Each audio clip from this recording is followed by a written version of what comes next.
Flea in the Jar.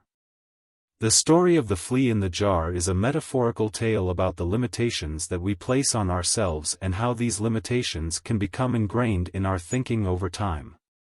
In the story, a group of fleas are placed in a jar with a lid on it. The fleas initially try to jump out of the jar, but they keep hitting their heads on the lid.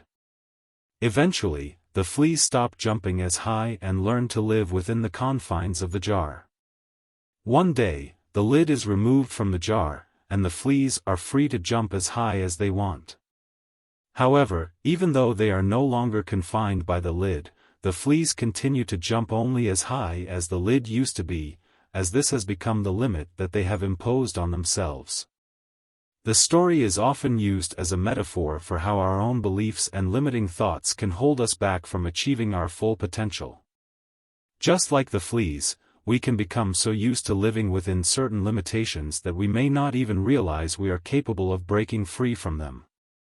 The lesson of the flea in the jar is to recognize the limitations we place on ourselves and to challenge them in order to reach our full potential. The Elephant and the Rope story is a metaphorical tale about how limiting beliefs and conditioning can hold us back from reaching our full potential. In the story, a man comes across an elephant that is tied to a small rope.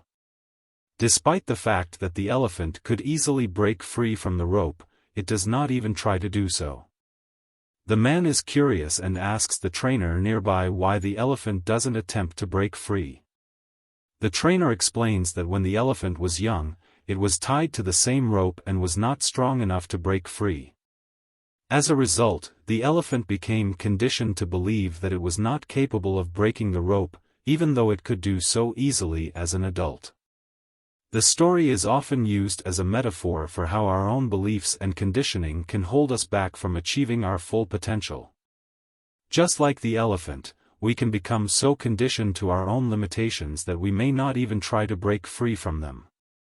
The lesson of the elephant and the rope is to recognize the limiting beliefs and conditioning that hold us back and to challenge them in order to achieve our full potential.